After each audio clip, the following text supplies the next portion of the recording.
हालांकि ये टॉपिक मेरी तरफ से नहीं आना चाहिए, आप लोगों की तरफ से आना चाहिए। जैसे टीचर क्लास में पढ़ा रहा है तो जो एक आइडियल वे होता है कि हम टॉपिक को बच्चों की तरफ से ही आए।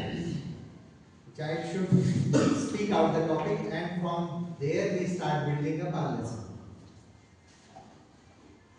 जो एक बीएड जिन्होंने किया वो जानते हैं टॉपिक हमारा बच्चों की तरफ से निकल के आना चाहिए। लेकिन सर सीबीएसई ट्रेनिंग में तो बताया गया था कि टीचर्स पहले से डिसाइडेड टॉपिक स्टूडेंट्स को बता देंगे। सर पहले से डिसाइडेड टॉपिक ही बताना होता है, पर यहाँ पर टीचर की जो स्किल है कि आपको जो पढ़ाना है वो बच्चों की तरफ से आ जाएगा। उसमें बेनिफिट क्या होता है कि the child will feel himself और herself connected with the lesson, और वो टीचर ही टीचर कहलाने लायक है कि जो अपने मन की बात बच्चों से कह पा रहे। ठीक है, और जिन लोगों के पास ये चीजें बुक से नहीं आती हैं या एक्सपीरियंस से आती हैं, इसीलिए कई बार स्पेशली जब हम इस फील्ड में नए आते हैं तो दो तीन चीजें होती हैं।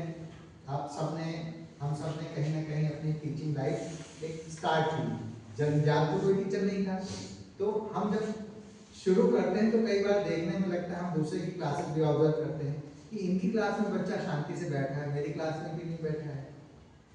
तो कहीं ना कहीं उस पे ये जो उसका ऑब्जर्वेशन का ये रिजल्ट निकलता है कि वो पर्टिकुलर टीचर जिनकी क्लास में शांति है कहीं ना कहीं बच्चों से कनेक्टेड इन द सेंस कि जो वो पढ़ा रहे हैं उस दिन की उस क्लास की जो पर्टिकुलर टाइम पीरियड में जो एक्टिविटी है बच्चा उससे अपने आप को कहीं कनेक्ट कर पा रहा है और फिर वो शांति से सुनेगा। और यही तो टीचर का पर्पस है। क्लासरूम मैनेजमेंट में अगर हम इसको लिस्ट करें तो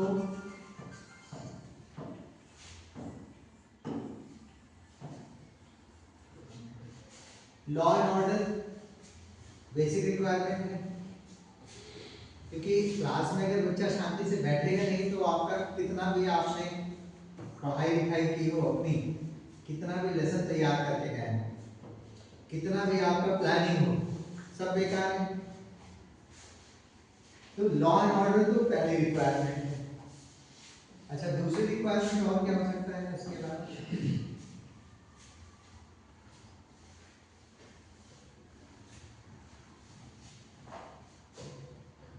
लेसन प्लान और टॉपिक जो टॉपिक पढ़ाना है, वो लॉ एंड ऑर्डर में आ गया।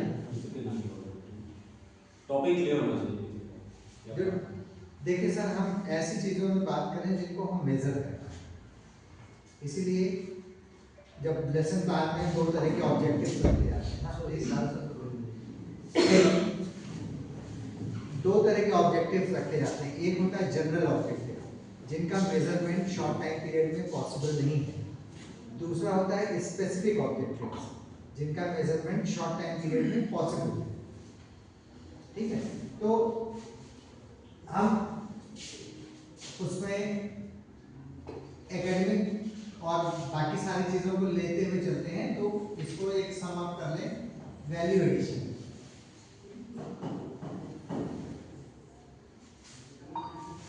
आप एग्री करते हैं? और ये वैल्यू एडिशन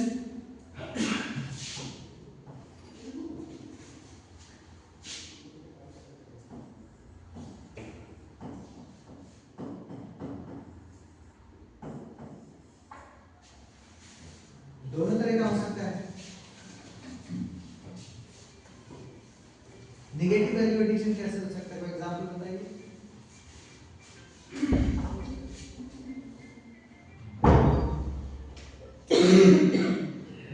क्लास के दौरान अगर हम कुछ ऐसा कर रहे हैं, नेगेटिव वे में कर रहे हैं, मान लीजिए क्लास कर रहे हैं, उस समय कुछ फोन आया और क्लास में 5 मिनट बात करने लगे, तो उससे बच्चा उससे वैल्यू एडिशन तो होगा, लेकिन वो नेगेटिव वैल्यू एडिशन बच्चा में इनकलकेट कर जाएगा, कि वो भी सीखेगा कि 5 मिनट हम ऐसे ही क्लासरूम में ही बात कर रहा हूँ। Very good. और कोई एग्जांपल बताइए। यूजिंग ऑफ चैट जीपीटी का यूज हम लोग कर रहे हैं, तो यहाँ पर ऐड तो कर रहे हैं बट अपनी इज्जत नहीं। Yes, very good. और कोई एग्जांपल बताइए।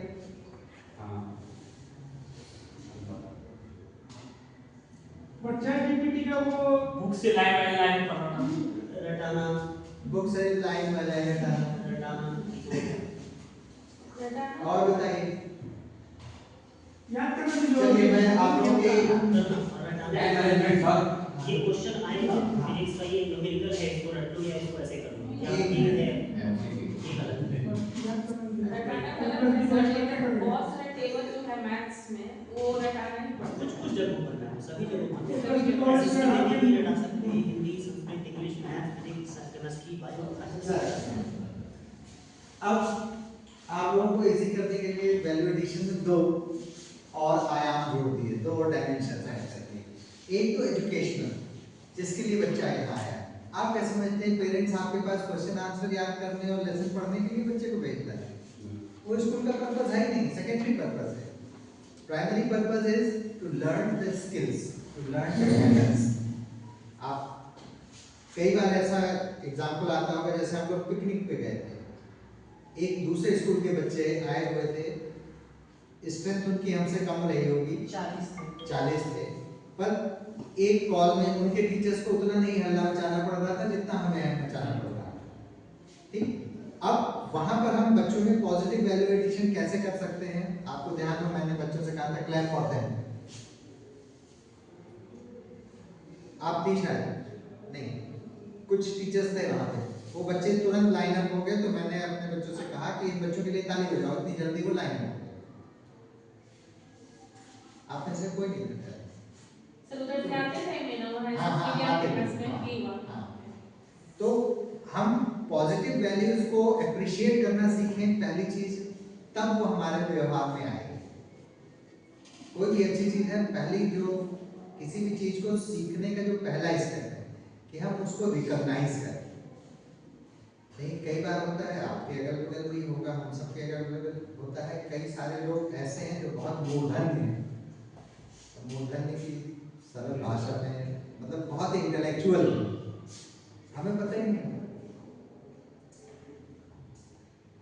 मैं अपना एग्जांपल बताता हूँ। मैं छोटा था तो एक सज्जन आए मेरे घर पे इंक मांगने के लिए, तो मुझे लगा ये कैसे आदमी है, इंक मांगने चले आए, पेंसिल लेकर आ गए, इंक खत्म हो गई थी। तो उस समय जो उनकी इमेज बहुत अच्छी नहीं बनी। फिर 10-15 मिनट बाद उन्होंने अंग्रेजी बोलना शुरू किया, ऐसे कोई डिस्कशन में शुरू हो गया। I was mesmerized to hear that much fluent English. मुझे लगा नहीं, ऐसे नहीं आया मुझे।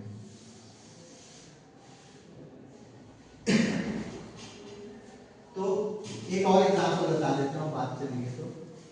मैं इलाहाबाद यूनिवर्सिटी का स्टूडेंट हूँ, आप में से बहुत सारे लोगों ने उस यूनिवर्सिटी का नाम सुना होगा। पहला दिन था मेरा यूनिवर्सिटी में, मैंने देखा एक सज्जन, उन्होंने कोट पहन रखी थी, मफलर डाला हुआ था, गमछा डाला हुआ था, एक ब्रीफकेस लिए थे, उसका कोना टूटा था, उसमें से कपड़े निकले हुए थे और वो जा रहा है। अब कोई नया आदमी जो जीवन के 15, 16, 17, 18 की उम्र में हो, तो उस समय हार्मोनल फ्लो ऐसा होता है कि आदमी अपने आगे किसी को कुछ समझता नहीं।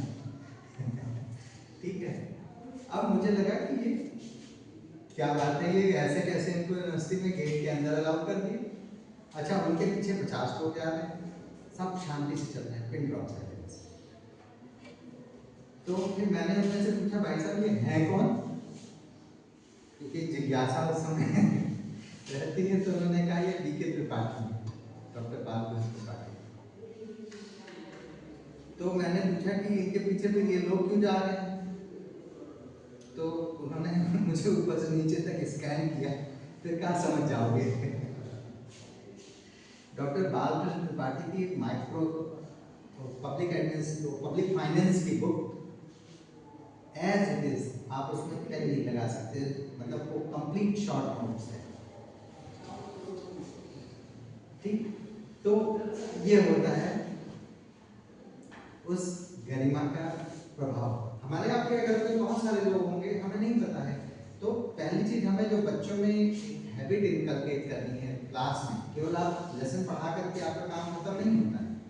लेसन तो बच्चा वैसे भी पढ़ लेगा, और उस लेसन की यूटिलिटी क्या है बाद में। मान लिया किसी बच्चे ने हिंदी का, अंग्रेजी का या मैथ का कोई एक लेसन पढ़ा, रेशियो प्रोपोर्शन पढ़ा, पढ़ के खत्म हो गया, आगे उसका यूज कितना करेगा वो तो समय बताएगा। लेकिन हमारा जो ऑब्जेक्टिव है being a teacher in a classroom with active student, वो है दैट इज नेशन बिल्डिंग। आपका काम राष्ट्र निर्माण का है, और जिस दिन उस काम को आपने मन में सोच लिया और एग्री कर लिया, आपका काम वहीं से शुरू हो जाता है।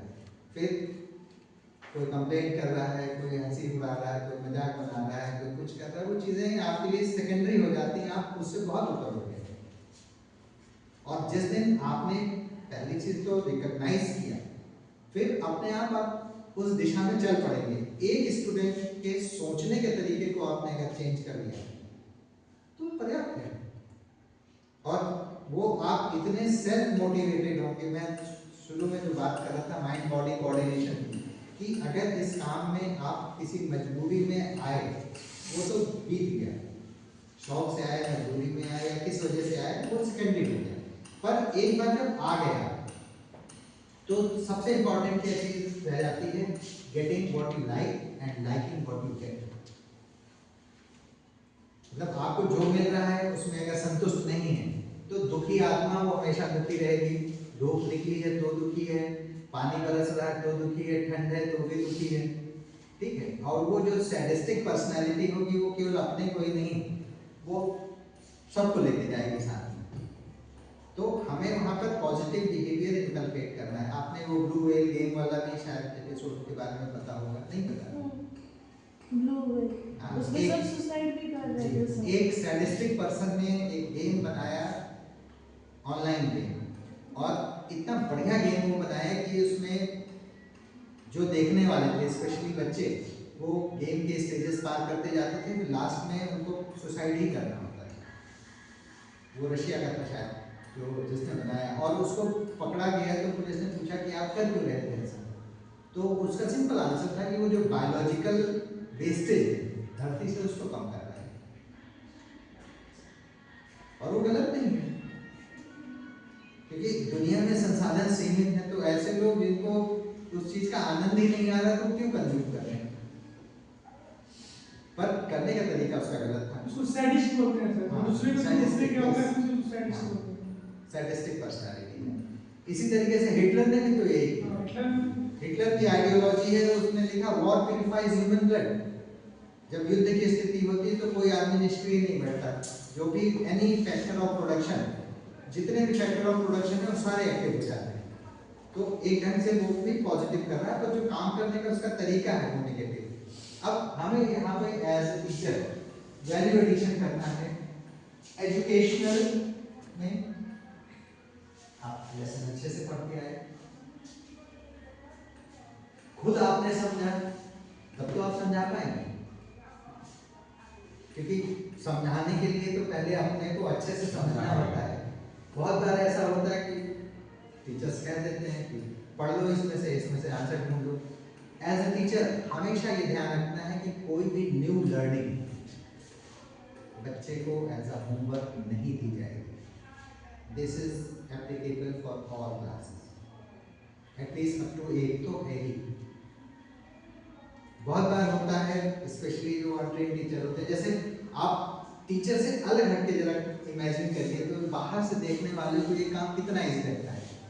टीचर आया, कुर्सी पे बैठा, बच्चे से बुक मांगी, पन्ने पढ़ते, रीडिंग करवाई, अंडरलाइन करवाया, और बच्चे को कॉपी पे नोट कराया, कॉपी लेके बच्चा आया, आंख बंद किया, टिक मारा, साइन कर दिया, हो गया।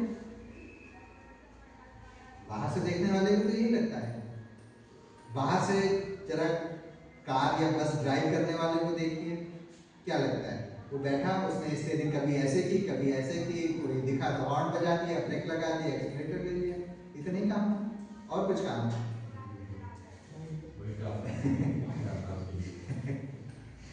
तो यहाँ पे बात आती है माइंड बॉडी कोऑर्डिनेशन, और उसी चीज की सारी जो उसकी ब्यूटी है।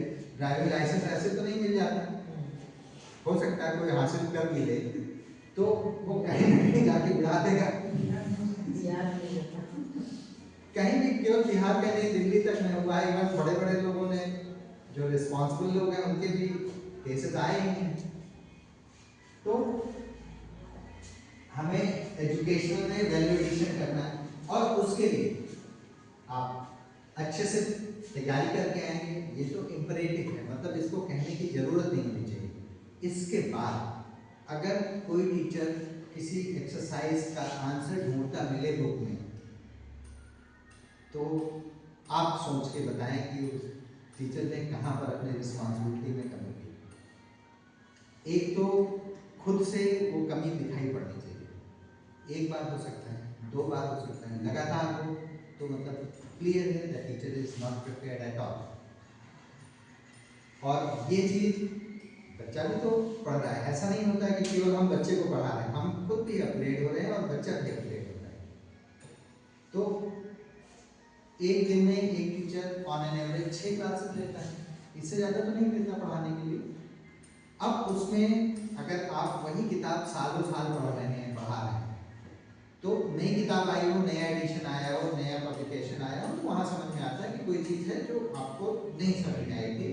और नॉर्मल आइडियली होना क्या चाहिए था, जब आप लेसन प्लान बना रहे हैं तभी ये सारी चीज़ें आपकी नज़र में आ जानी चाहिए। ठीक, अब वहाँ पे अगर गलत पढ़ाया आपने, तो बहुत बार ऐसा होता है कि बच्चा अपने पेरेंट्स की बात नहीं मानेगा, टीचर ने जो कहा है वो सही। अब इसमें ये एजुकेशनल में वो हम लोग बात कर रहे हैं, तो वहाँ पर एज ए टीचर हमें प्रिपेयर रहना है। अब मान लिया जो बुक प्रिंट करने वाला वो भी तो इंसान है, उससे भी एरर हो सकती है। उस केस में क्या करेंगे? उस केस में जो सही तरीका ये है कि अपने जो उस सब्जेक्ट से रिलेटेड जो एक्सपर्ट्स हैं, हम उनका ओपिनियन ले लें। और आजकल तो मेल आईडी सबने दे रखी होती है, आप एक मेल कर दीजिए, देखिए वो पब्लिशर कितना खुश होता है, ऑथर कितना खुश होता है, और अगली बार एक कॉपी आपको सैंपल भेज देगा। हाँ, प्लीज चेक, आप मेल भेज के तो देखिए सर, कई सारे पब्लिशर हैं वो फ्री में वो सैंपल के लिए वो कहते हैं कि आप उनको मेल करिए, हम आपको फ्री सैंपल दे रहे हैं। तो उससे आपका बेनिफिट हो रहा है या लॉस हो रहा है? बेनिफिट हो रहा है। कुछ आपको बुक मिल गई, सैंपल ही मिल गया, आपने अपना देख लिया, आपने यूज का नहीं किसी को दे दिया, तो कम से कम अगर एहसान फरामोश नहीं है तो ये तो मानेगा कि आपने कुछ उसके लिए हेल्प की। ठीक, ये तो हुआ एजुकेशनल में। सॉफ्ट स्किल्स में हम कैसे वैल्यू एडिशन कर सकते हैं? बहुत सारे कॉर्पोरेट्स में आजकल सॉफ्ट स्किल्स की ट्रेनिंग देनी पड़ रही है। क्यों? क्योंकि कई बार होता है लोग प्रमोशन पा गए, अभी भी सॉफ्ट स्किल्स के लिए कोई ऐसा किसी भी जॉब में अपॉइंटमेंट के लिए उसका टेस्ट नहीं होता है। सॉफ्ट स्किल से मतलब है ऐसे स्किल्स जो हमारे आचरण और व्यवहार में हम शो करते हैं, जो समयानुकूल और प्रासंगिक हैं या नहीं, मतलब relevant according to the time है या नहीं। वहाँ पर बहुत सारी चीज़ें आती हैं। एक बार मैं एक वीडियो देख रहा था, कोई सेक्रेटरी लेवल का ऑफिसर बुक पलट रहा है, थूक लगा के बंदे पलट रहा है। आप कभी ऑब्जर्व करिए, इंडिया के लेवल पे अभी उतना अभी भी बहुत इंपॉर्टेंस नहीं दिया जाता है, पर फॉरेन कंट्रीज में इन सारी चीज़ों पे बहुत स्पेसिफिक होते हैं। ठीक, अब थूक लगा के बंदा पलट रहा है अगर, तो क्या उसके लिए वो हेल्दी हैबिट है? नहीं। जितने भी जर्म्स होंगे, बैक्टीरिया होंगे, वो सब चले जाएंगे, अंदर जाएंगे, और वो जाने अनजाने बीमारियों को दावत दे रहा है। ठीक, अब जब हम उस चीज को फॉलो करते हैं अपने बिहेवियर में, तो हम दूसरे को कैसे समझा पाएंगे कि ना करो। तो गांधी जी वाली एक कहानी आप लोगों ने सुनी या नहीं सुनी मुझे नहीं पता। एक महिला आई गांधी जी के पास, हाँ, वो बच्चे की शिकायत लगी कि चीज बाद आता है, तो गांधी जी ने कहा कि 4 दिन बाद आना, 7 दिन बाद। 7 दिन बाद आना। तो उसके बाद में फिर वो आया तो गांधी जी ने कहा कि मत खाया तो नुकसान करता है। तो फिर महिला गुस्सा हो गई, उसने पूछा कि हाँ। ये बात पहले ही पहले ही कह देनी चाहिए थी। हम भी खुद खा रहे हैं। तो कहीं ना कहीं हमें अपने बिहेवियर में वो चीजें दिखानी होंगी, तभी बच्चा भी मानेगा। अच्छा, फिजिकली ये चीजें हैं, जैसे मान लिया ये पेन है, ये ब्लैक क्यों दिख रही है? इसका कलर ब्लैक है, हमें कैसे पता लगा? क्योंकि हमारे माइंड में ब्लैक मींस वही चीज दिखाया गया है। नहीं, वो मोबाइल का कवर भी तो ब्लैक है। नहीं, ये ब्लू है। अच्छा चलिए, बैग का कवर ब्लैक, कलर ब्लैक है, ये भी ब्लू और ब्लैक है सर। ठीक है। और ये ब्लैक है, जी भी, हाँ ब्लैक है। ये ब्लैक क्यों दिख रहा है? दुनिया में 2 ही कलर होते हैं, व्हाइट और ब्लैक। आप देख लीजिए इस चीज को, ये इस चीज को देख लीजिए पहले, आप देख लीजिए फिर रात में उसको पढ़िएगा।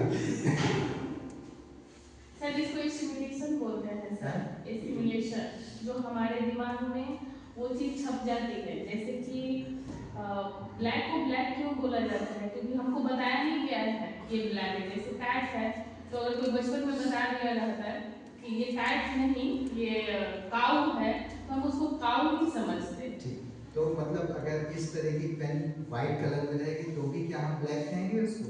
नहीं।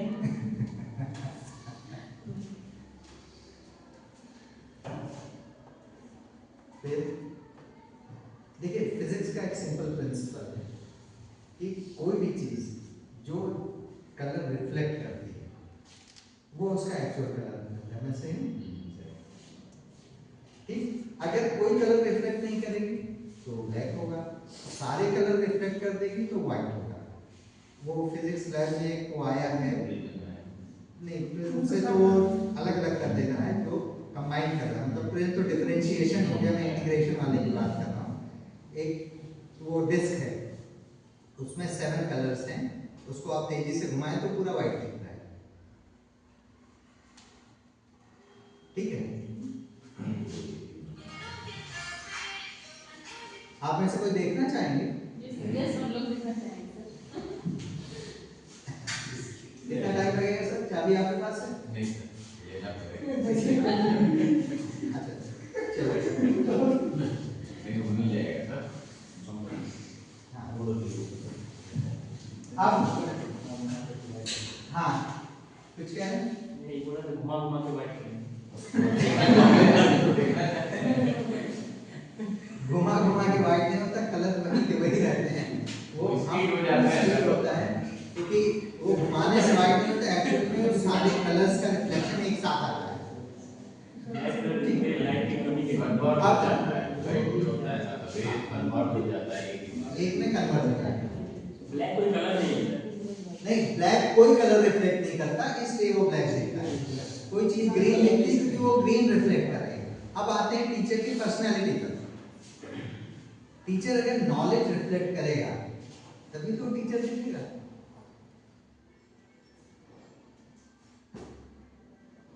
एग्री करते हैं?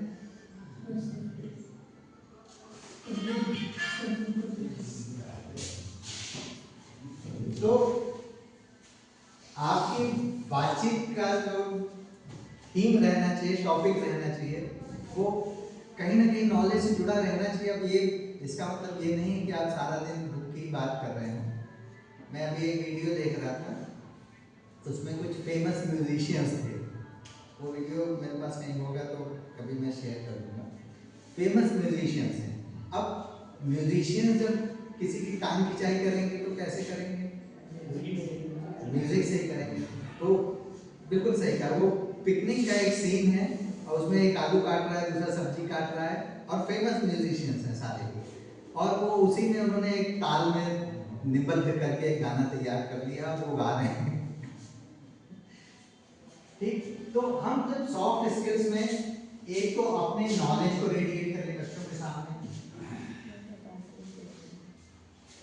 नॉलेज रेडिएट करने का मतलब ये नहीं कि आप हाईली इंटेलेक्चुअल बातें करें, बच्चों के लेवल की चीजें हों और हमारे जो एक्शन से बच्चों का पढ़ाई में इंटरेस्ट डेवलप होने की पॉसिबिलिटी हो, वो चीजें करें। फिर बहुत सारे लोग बैठते हैं, उनके पैर हिलते रहते हैं, कथक कर रहे हैं। ये एक साइकोलॉजिकल डिसऑर्डर तो नहीं कहना चाहिए, पर ये एक हैबिट है जो कहीं ना कहीं बच्चों में ये रिफ्लेक्शन देती है कि ये टीचर नर्वस है।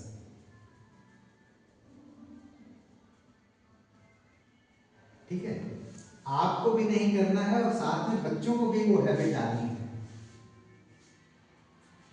क्योंकि जब कोई इंसान नर्वस होता है तो जो तीन चीजें जो बॉडी से अपने आप केमिकल्स ऐसे रिलीज होने लगते हैं कि वो इनवॉलेंटरी एक्सरसाइज हो जाती है। बायोलॉजी वाले हाँ आपको है नहीं, वो हेजिटेशन में नहीं आता, वो इनवॉलेंटरी एक्सरसाइज होती है, वो अपने आप होने लगेगा।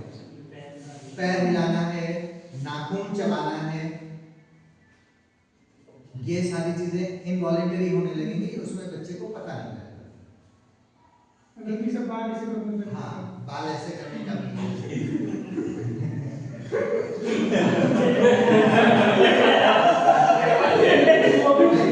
बिल्कुल। वो भी उसमें है। सही बात है।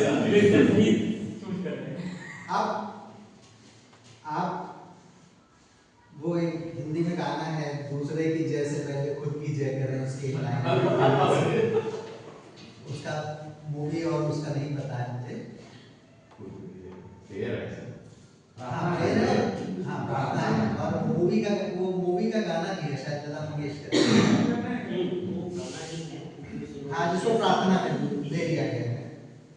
तो हमारा स्टूडेंट अगर कहीं इस तरीके का वो करता देखेगा, तो मैं मानता हूँ कि ये किसी एक टीचर ने नहीं पढ़ाया होता है केवल, पर घूम फिर के कहीं ना कहीं बात नहीं बना देती है।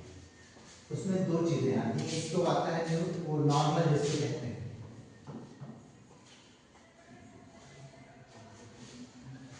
मतलब इसमें वो वर्ड यूज कर देते हैं न्यू नॉर्मल। आज के समय में जो चल रहा है, बहुत सारी चीजें ऐसी हैं जो पहले अच्छी नहीं मानी जाती थी, अभी अच्छी मानी जा रही हैं। तो उन चीजों का एक्सेप्शन है, मैं उन चीजों को लेके बात नहीं कर रहा हूँ। उसका एग्जांपल आप दे सकते हैं, जैसे एक टाइम था जब एक संभ्रांत परिवार में टैटू गुदवाना बहुत अच्छा नहीं माना जाता था। ठीक है, आज के टाइम में आप देख लीजिए तो कहने की जरूरत नहीं कि शायद ही कोई अंग बचा हो, शरीर की जो त्वचा है उसका मिलीमीटरों में हिस्सा बचा हो जहाँ पे लोग टैटू का प्रदर्शन नहीं कर रहे हैं। तो वो न्यू नॉर्मल में आ गया, हम उसकी बात नहीं कर रहे, पर अभी भी बहुत सारी चीजें हैं जिनको एक सोसाइटी एक्सपेक्ट करती है कि टीचर उस तरह का बॉडी लैंग्वेज डिस्प्ले करे और बच्चा उसी को कॉपी करता है। क्योंकि जो हमारा बच्चा जो बिहेवियर डिस्प्ले करता है, मुझे मौका मिला है दून स्कूल के बच्चों को रोड पे खड़े होकर देखने का। दून का देखा है मैंने, मेयो का देखा है। मेयो कॉलेज का नाम सुना आप लोगों ने? Yes sir. Mayo college 1880s का बना हुआ है और कई किलोमीटरों में उसका लंबाई चौड़ाई है और देश के बोर्डिंग स्कूल्स के टॉप पोजीशन पे आता है। नहीं, मेयो अजमेर में, राजस्थान।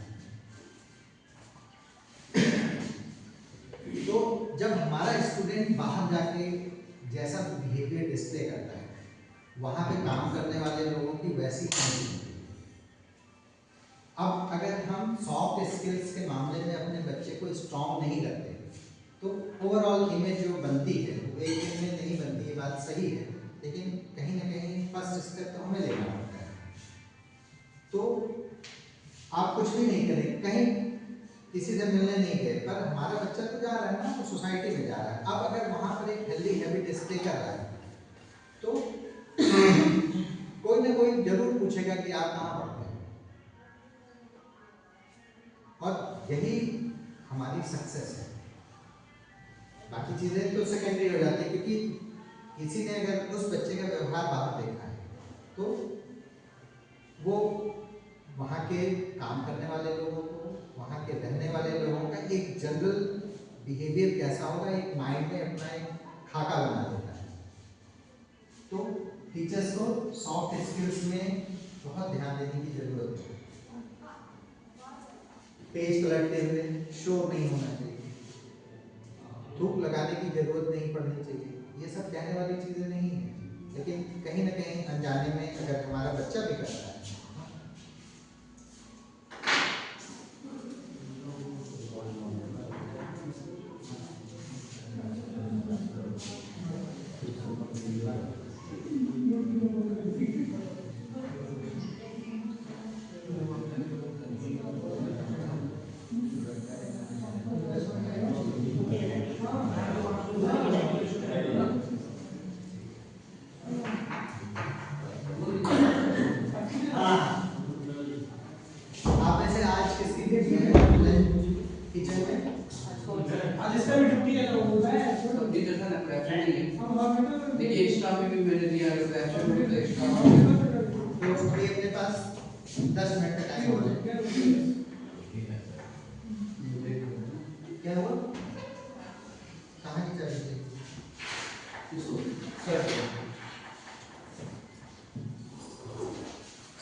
सॉफ्ट स्किल्स में से एक तो मैंने बता दी, दो चीजें मैंने बता दी। तीसरी चीज आती है पंक्चुअलिटी। पंक्चुअलिटी पे आप कितना भी भाषण दे लें, खुद से अगर पंक्चुअल नहीं है तो सामने वाले के व्यवहार को आप प्रभावित नहीं कर पाएंगे, ये पक्का है। वंस इन अ वाइल समझ में आ सकता है कि हाँ कोई दिक्कत आ गई जिस वजह से आप समय पर नहीं पहुंच पाए, पर कोशिश हमेशा ये करनी चाहिए। कुछ लोग तो अपनी घड़ी में 5 मिनट आगे बढ़ा देते हैं कि वो उस टाइम पीरियड को वो मैनेज कर ले, जितना उनका लैग आता है। फिर ये तीसरी स्किल हो गई। चौथी स्किल एक जॉब की डिमांड होती है कि अगर आपने अपने लेसन को जो पढ़ाना है, बच्चे को प्ले वे मेथड अब तो प्रमोट करने ही लगे। अगर आपने जो लेसन पढ़ाना है, एक दिन पहले बच्चे में कुछ ऐसा माइंड में उसके डाल दिया, कुछ क्यूरियोसिटी उत्पन्न कर दी, तो बच्चा घर जाके कुछ ना कुछ एक्सप्लोर कर लेगा। और वहां पर जब स्टूडेंट पहले से कुछ पढ़ के आ रहा है तो आपका आधा काम तो हो गया। इससे आगे तो कुछ नहीं करना था ना। अब आप बच्चे को कब बताएंगे ये चीजें कि आप पढ़ के आओ, जब आपने पहले से ही अपना सिलेबस इस तरीके से पूरे साल भर का सिलेबस डिवाइड कर रखा होगा। आप में से कितने लोगों ने मंथली डिवीजन ऑफ सिलेबस किया है? पाठ्यक्रम का मासिक विभाजन सिलेबस की है, डिवाइड की है मंथली एग्जाम वाइज। पुराने वाले इसको यहाँ पर नहीं किया। एक अच्छे टीचर की पहचान रहती है कि आपको जितना सिलेबस मिला हुआ है उसको मंथ वाइज आप डिवाइड कर दें। ठीक, टर्म वाइज तो रहता है, मंथ वाइज कर लें, वीक वाइज कर लें। जितना फाइन आपका डिवीजन होगा उतना वेरिएशन के चांसेस कम होंगे, उससे जो डेविएशन है वो कम होगा। नॉर्मली होता क्या है, इस देश की राष्ट्रीय संस्कृति में ये अंतर्निहित हो गया कि देखा जाएगा तो कर लेंगे, तो हम इसीलिए डिवाइड नहीं करते। बहुत लोगों से मेरी बहस हो जाती है इस पे कि वो कहते हैं कर लिया जाएगा, क्यों परेशान होते हैं। तो मेरा ये कहना रहता है कि जब हम पहले से उसको डिवाइड कर सकते हैं, दो चीजें, या तो हम प्लान करें फिर उसको फॉलो करें, या जो हो रहा है वो करें। तो मेरे ख्याल से तो प्लान करके फॉलो करने वाला ज्यादा बेहतर है, तब तक जब तक कि हम प्लानिंग में फ्रीडम है। सर प्लानिंग तो ठीक है, हम लोग कर लेते हैं, हम जिस पे अप्लाई करना है वहाँ पर भी कोशिश करते हैं या 100% करते हैं कि करें, लेकिन at the end of the day in सभी डिस्कशन का एक वो निकलता है, कहते हैं कि रिजल्ट सार ये निकलता है कि बच्चों के अंदर वैसा कोई मोटिवेशन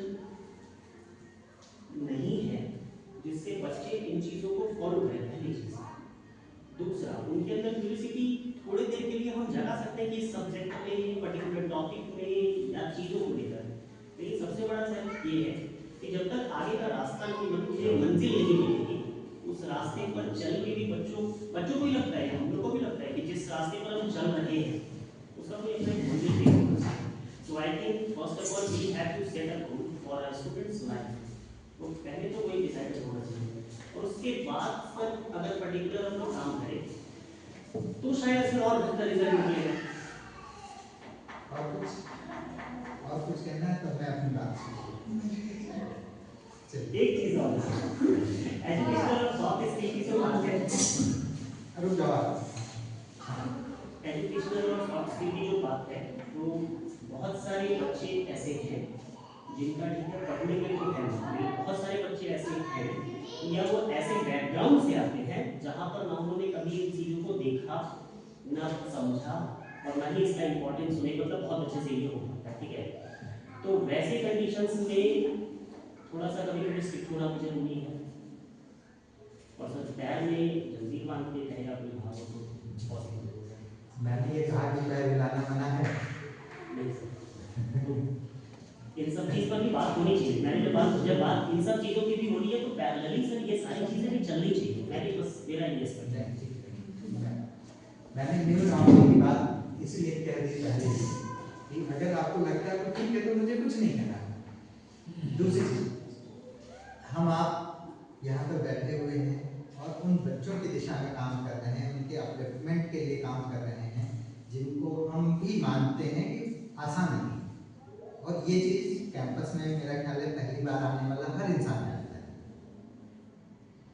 जो गेट क्रॉस करता है। नेट पे जो कुछ होमवर्क किया है वो एक अलग चीज़ है।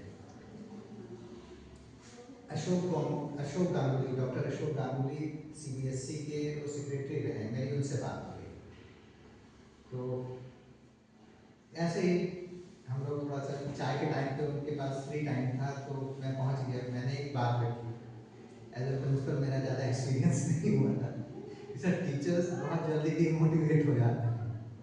तो उन्होंने एक चीज़ कही, बहुत प्रासंगिक चीज़ है, क्योंकि जो वो जितना गांभीर्य होगा वो समय और अध्ययन के साथ आता है। तो उन्होंने एक चीज़ कही कि आप टीचर्स को हमेशा ये कहिए कि जिस स्कूल में जॉब करने जा रहे हैं वो वहाँ की एक बार फिलॉसफी, गोल्स एंड मिशन को पढ़ लें। अब तो CBSE ने सारे स्कूलों के लिए कंपलसरी कर दिया है, और टीचर को कहें कि वो अपने गोल और मिशन से उसका अलाइनमेंट चेक कर ले।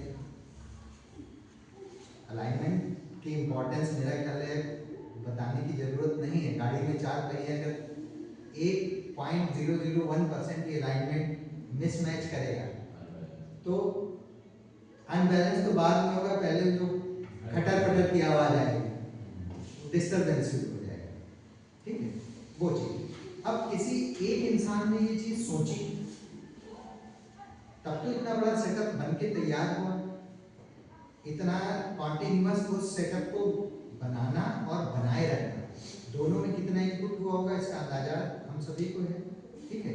इतने के बाद भी अगर हम काम कर रहे हैं तो कहीं ना कहीं हम ये मानते हैं कि 1% ही सही पर चेंज पॉसिबल है। और उर्दू में एक शेर भी है, कौन कहता है हवा में छेद नहीं हो सकता, एक पत्थर तो तबीयत से उछाला जाएगा, ठीक। अब आते हैं, मैंने शुरू में कहा कि हम एकदम से बहुत बड़ा चेंज नहीं होगा, पर एटलीस्ट वहाँ पर हमें क्या बेनिफिट होगा कि हम मान लिया यहाँ जॉब करते हैं, कहीं और जॉब करते हैं, हमारा जो इवैल्यूएशन होता है वो केवल हमारे एकेडमिक अचीवमेंट पे नहीं है। स्पेशली प्राइवेट सेक्टर में इन चीज़ों पे बहुत ध्यान दिया जाता है, इवन सॉफ्ट स्किल्स पर भी, और कई बार वो सिलेक्शन या रिजेक्शन का आधार बनती है, ठीक है। तो दुनिया में कुछ भी शाश्वत नहीं है सत्य के सिवाय। फिर हमें काम करना बंद कर देना चाहिए नहीं। तो इस सोच में कहीं ना कहीं ये मान्यता तो छुपी हुई है ना कि हम अगर कोशिश करेंगे, 1 दिन में होगा, 2 दिन में होगा, 10 दिन में होगा, या हो सकता है बिल्कुल नहीं हो, पर फिर भी हम उस लक्ष्य के लिए समर्पित हैं। वरना क्या जरूरत है हमारी यहाँ पे, इंसान अपना पेट तो दुनिया के किसी कोने में भर लेता। तो हम कहीं ना कहीं ये मानते हैं कि हम इसको चेंज कर सकते हैं, तब तो हम हैं यहाँ पे। और साथ में उस दिशा में काम कर रहे हैं और वो रिफ्लेक्ट होना चाहिए। मैंने अभी जो किसी चीज के कलर की बात की ना, हम जो स्किल, जो वैल्यू रिफ्लेक्ट करेंगे, जो रेडिएट करेंगे, वही चीजें हमारे जो एक टोटल पर्सनैलिटी को बिल्डअप करेंगे। पर्सनैलिटी और अपीयरेंस ये दो अलग अलग चीजें हैं। पर्सनैलिटी में हमारा हार्डवेयर और सॉफ्टवेयर दोनों आता है, अपीयरेंस में हमारा हार्डवेयर ही रहता है। ठीक है, मेरा ख्याल समय हो गया है। हम लोग आप चाहेंगे तो इसको कंटिन्यू कर सकते हैं। हाँ, और किसी को कुछ कहना है या कहीं आप डिसएग्री करते हो? और ये बहुत अच्छा, बिल्कुल चीज़ें जो हमारा इंटरेक्शन हो। साथ में मैं ये चाहूँगा जरूर कि आप भी अपने बच्चों को, अपने स्टूडेंट्स को उतना ही मौका दें अपनी बातों को सुनने का, और उसको जो भी जिस स्तर पे आप एक्सप्लेन कर सकते हैं बिल्कुल करें, क्योंकि every child has a right to be heard. हाँ, किसी को और कुछ कहना है?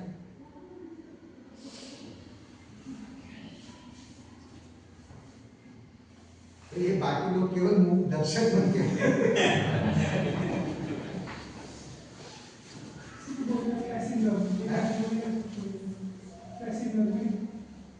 नहीं, तो पैसिव लर्निंग की जगह नहीं, एक्टिव लर्निंग चाहिए। एक्टिव लर्निंग चाहिए। उसके लिए मैं एग्जिट टिकट बता रहा हूँ। आप लोगों ने जितना भी हम लोगों ने डिस्कशन किया, मेरा ख्याल है मैं आधे घंटे के लिए बाहर था, शुरू के आधे घंटे भी नहीं था, तो भी कुछ चर्चा चल रही होगी। उन सारी चीजों की समरी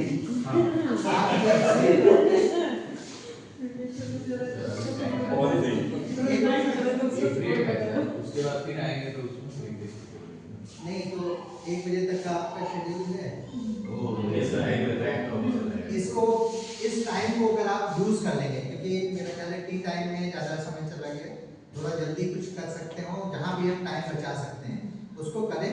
तो हमें वो 7 हैबिट्स में आता है ना, शार्पन द सॉ, तो हमें अपने जो टूल्स हैं उसको इस्तेमाल करने लायक बना के रखना है। उस पर फिर हम लोग आगे डिस्कशन कर लेंगे। कल जब आप आएंगे तो आज जितना भी कुछ हुआ है उसको एक पिक्टोग्राफिक इमेज जितना बढ़िया आप बना सकते हैं वो बना के लाएंगे। ठीक है,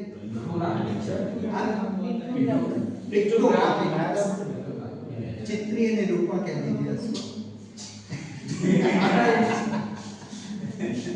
आप लोगों की जानकारी के लिए बता दूं, 2015 के बाद से मेरी पढ़ाई लिखाई छूट गई है, तो जो भी शब्द मैं इस्तेमाल कर रहा हूँ सब उसके पहले के हैं। हाँ, प्रिंसिपल करने के बाद पढ़ने का समय नहीं। अब मेरी पढ़ाई यात्राओं के दौरान ही हो पाती है।